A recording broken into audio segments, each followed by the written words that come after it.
ഇതിൽ ഒരു പ്രാവ് നമ്മളന്ന് പറക്കണില്ല എന്നും പറഞ്ഞ് റിട്ടേൺ എടുത്തുകൊണ്ടുവന്ന പ്രാവാണ്. ബാക്ക് സൈഡിൽ നിൽക്കുന്ന പ്രാവ് നമ്മൾ റിട്ടേൺ എടുത്തുകൊണ്ടുവന്ന പ്രാവാണ്. അപ്പോൾ ഇന്ന് മൂന്നാമത്തെ ദിവസമാണ് പറത്തുന്നത്. ആദ്യത്തെ 2 ദിവസം പറത്തി അത്യാവശ്യം കുഴപ്പമില്ലാതെ പറക്കുന്നുണ്ട്. ഇനി എത്ര മണിക്കൂർ പറക്കും എന്നുള്ളതിന് വേണ്ടിയിട്ടാണ് ഞാൻ അതിൻ്റെ കൂടെ വേറെ എണ്ണത്തിൽ സെറ്റ് ചെയ്ത് കയറ്റി വെച്ചിരിക്കുന്നത്. ഇനിയിപ്പോൾ അതിൻ്റെ കൂട്ടത്തിൽ ഞാൻ സമയം കയറ്റാൻ വേണ്ടിയിട്ട് ചിലപ്പം ഓരോ മണിക്കൂർ 2 മണിക്കൂർ കഴിയുമ്പം അടുത്ത പ്രാവിനെ കയറ്റി വിട്ടു കൊടുക്കും. അങ്ങനെയാണ് ചെയ്യുന്നത്. അല്ലാണ്ട് ചുമ്മാ ഒരു പ്രാവിനെ കെട്ടിയിട്ടുണ്ട് അഴിച്ചു വിട്ടിട്ട് എടുത്ത് വിട്ട് പറക്കല്ല എന്ന് പറയരുത്. അപ്പം അതിന് പ്രത്യേകം അതിന് നോക്കണം. ചില പ്രാവുകൾ അങ്ങനെയാണ്. ചില പ്രാവുകൾ ഇപ്പം വിട്ടാൽ തന്നെ നേരെ കയറി പറക്കും.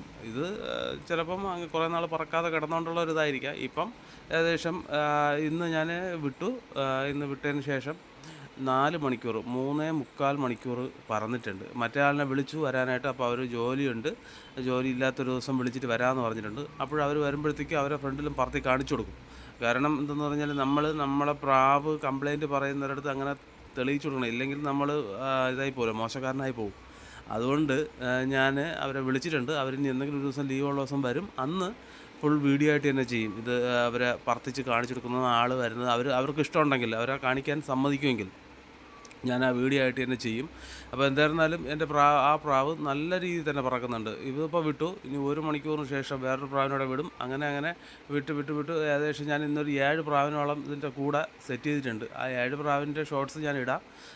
അപ്പോൾ ഇതിപ്പം അദ്ദേഹത്തിനൂടെ വാങ്ങിക്കൊണ്ട് പോയിട്ട് റിട്ടേൺ തന്ന ആളിനൂടെ കാണാൻ വേണ്ടിയിട്ടാണ് ഈ ഒരു വീഡിയോ ഞാൻ ചെയ്യുന്നത്. ഇന്നത് 3:45 പറന്നിട്ടുണ്ട്.